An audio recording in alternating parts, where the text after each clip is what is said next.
এই বলি আপনার এই পতাকা লাগানোটা ফেরেশতার সুন্নাতে জিবরাইল আলাইহিস সালামে।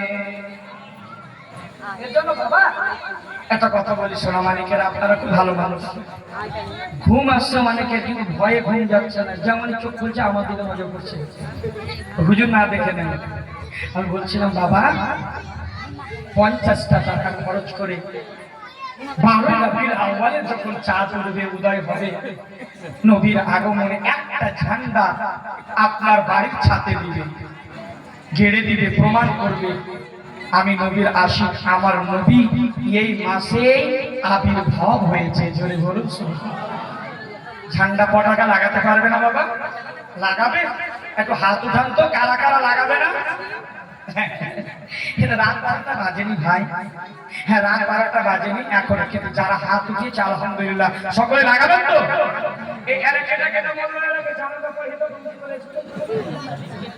উঠা উঠা উঠা না, খুব দৌড়াদৌড়ি করেছে, লাস্টের বেলা এসে কাঁঠালের পাত চালাচ্ছে, সারাদিন ঘুরল, বুঝতে পারলেন? সারাদিন ঘুরল এই বুদ্ধি, লাস্টের বেলা এসে কাঁঠালের পাত চালাচ্ছে। এই বাইপাসগুলো সারাদিন ওই যে ফোকনা দেখলেন না, আপেল ভাইয়ের বাড়ির সামনে যে একটা ফোকনা লাগা আছে, আমার ঘুম আসছে না। কেন, কিভাবে ঘুম আসবে? এমনি তো গরম বাবা, প্রচন্ড গরম লাগতেছে, বুঝতে পারলেন?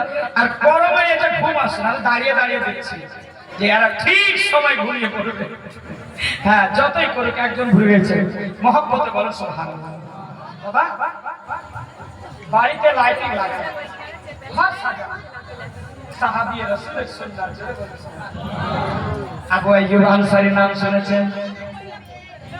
আবরাহা বাদশা ভেবেছিল আমি কাবা ঘর ভেঙে দেব, ভেবেছিল সবকিছু নষ্ট করে নেব। নকশাতে যখন পড়ে দেখলো 400 বছর পর মক্কা থেকে মদিনাতে মুহাম্মদুর রাসূলুল্লাহ আসবে।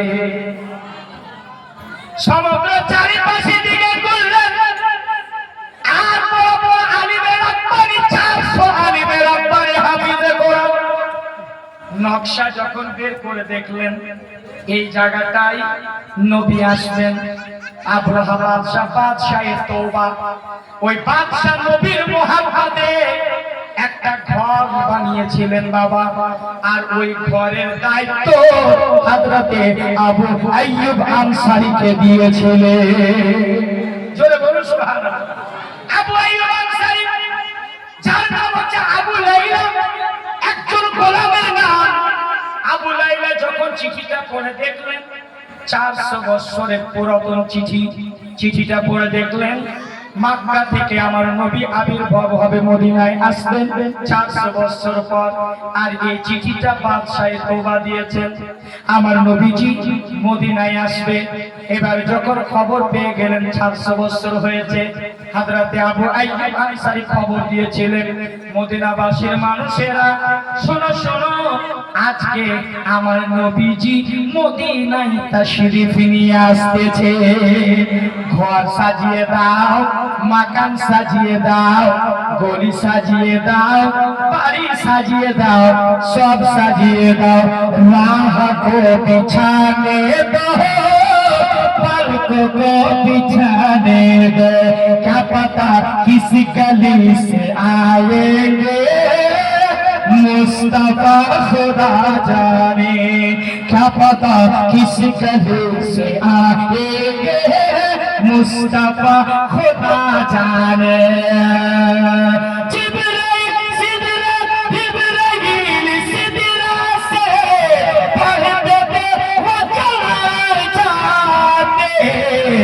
मुस्तफा क्या ये तन्हा क्या हुआ खुदा जाने, मुस्तफा क्या ये तन्हा क्या हुआ खुदा जाने। আবু আইয়ুব আনসারী এবার বলতেছেন গলি সাজিয়ে দাও। এবার আমার নবীজি মদিনা থেকে মক্কা থেকে মদিনায় হিজরত করলেন বাবা, ঘর বাড়ি সাহাবারা সাজিয়ে দিয়েছেন, নবীর মুহাব্বতে সাজিয়েছেন। উনি ভাবছেন আচ্ছা বলুন তো আপনাদের গ্রামে পীর সাহেব আসে না? মাথা লাগছে আছে। কোন পীর সাহেব আসে না আপনাদের এলাকায়? আসে কে? বড় হুজুর এই বীরভূমে? মাশাআল্লাহ, দুটাই হুজুর আছে। আচ্ছা হুজুর আমাদের এলাকায় যখন আসে আমরা আসি হুজুরের, হুজুর যদি আমাদের গ্রামে আসে এলাকায় আসে তা আমরা সবাই তো চাইবো হুজুর আমার বাড়িতে যদি একটু কদম রেখে দিতেন, একটু যদি দোয়া করে দিতেন। সবাই চাচ্ছেন কে চান? সবাই চান এটা। আমার নবীজি মায়ার নবী, রহমতুল লিল আলামিন নবী, যিনি সারা বিশ্বের নবী, সমস্ত আম্বিয়া আলাইহিস সালামের নবী। আমার নবী আসছেন মদিনায়। আবু আইয়ুব আনসারী বলছেন মাকান সাজিয়ে দাও, ঘর সাজিয়ে দাও। জানি না আমার আকা মুস্তাফা কার বাড়িতে তাশরীফ নিয়ে আসবেন। নবীজি যেমন মদিনায় আগমন হয়েছে সবাই নবীকে বলে ইয়া রাসূলুল্লাহ আমার বাড়িতে চলেন হুজুর, আমার বাড়িতে চলেন। আচ্ছা একটা কথা শুনেছেন, গৌসে আজমের কথা শুনেছেন, বড় পীর সাহেবকে সবাই দাওয়াত দিয়েছে, একই সময় ৭০,০০০ মুরিদের বাড়িতে রোজা ইফতার করছে। কাকে জোরে বলে শোনা? আমার নবীকে সবাই ডাকে হুজুর ইয়া রাসূলুল্লাহ আপনি আমার বাড়িতে কদম রাখেন। আমার নবীজি যে সাহাবী সব সময় কাছে থাকতেন ওই সাহাবীর নাম আপনাদের জানা আছে? জানা নাই?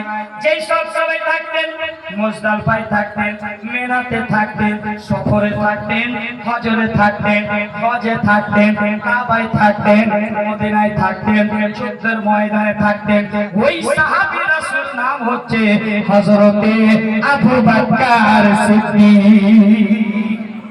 আবু বকর সিদ্দিক আমার নবীজি বললেন আবু বকর এই যে আমি উটনির পিছনে চড়েছি, উটনির পিছনে চড়েছি আবু বকর সবাই তো আমারে ডাকতেছে হুজুর আমার বাড়িতে আসেন, হুজুর আমার বাড়িতে আসেন, হুজুর আমার বাড়িতে তাশরীফ নিয়ে আসেন। আমার নবীজি বলছেন আবু বকর উটনির লাগামটা ছেড়ে দাও, উটনির লাগাম ছেড়ে দাও। যার বাড়িতে যার বাড়ির সামনে গিয়া উটনি বসবে তার বাড়িতে আমি বিশ্রাম নেব।